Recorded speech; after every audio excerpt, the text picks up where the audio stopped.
Michel Néret, convoqué, l'ancien numéro 2 de la PJ lyonnaise doit comparaître demain, non pas devant la justice, mais devant ses pairs. Une trentaine de membres de la police doit statuer sur son avenir professionnel. Il risque notamment une mise à la retraite anticipée.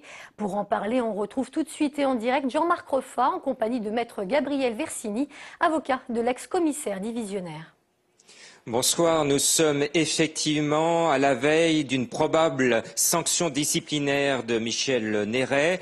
J'ai à mes côtés l'un de ses défenseurs. Alors, maître Versini, que risque-t-il exactement demain ? Eh bien oui, Michel Néret comparaît demain devant le Conseil de discipline du ministère de l'Intérieur et il comparaît pour des fautes disciplinaires avec à la clé une sanction disciplinaire qui varie de l'avertissement, qui est la sanction la moins conséquente, à la sanction la plus infamante, celle de la révocation. Alors il y a quand même des témoins de poids qui vont venir le défendre demain. Qui sont-ils ? Alors Michel Néret a effectivement tenu à ce que 4 hauts directeurs de la police judiciaire soient présents en qualité de témoins, non pas de moralité, la moralité de Michel Néret n'est plus à mettre en doute, mais des témoins de personnalité. Nous préférons ce terme de témoins de personnalité que témoins de moralité, qui vont venir demain devant le Conseil de discipline au ministère de l'Intérieur pour dire tout ce qu'il y a à dire sur un homme qui a donné 30 ans de sa vie au service de la République et au service de ses concitoyens pour éradiquer une délinquance sans cesse croissante.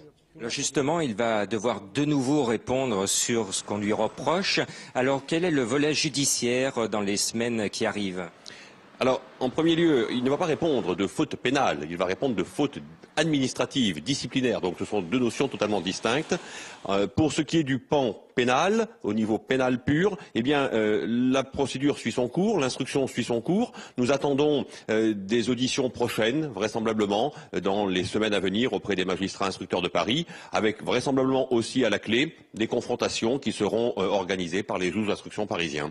Alors juste avant notre direct, vous venez d'avoir un coup de fil avec Michel Néret. Alors quel est son état d'esprit et est-ce qu'il imagine déjà sa reconversion ? Alors oui, j'ai eu à l'instant Michel Néret au téléphone.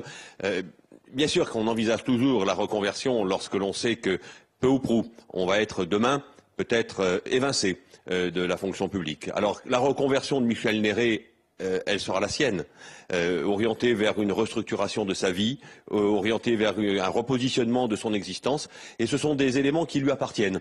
On en a parlé avec Michel Néret et Yves Sauvert, et je pense que c'est un homme qui va se reconstruire plus idéalement peut-être qu'avant. Très bien. Eh bien, maintenant, il va continuer à répondre devant la justice et peut-être qu'on le reverra prochainement au cinéma. C'est une possible reconversion. En attendant, il est au ministère de l'Intérieur demain à 15 h. Merci Jean-Marc et merci à Julien Thomas qui vous accompagne pour ce direct.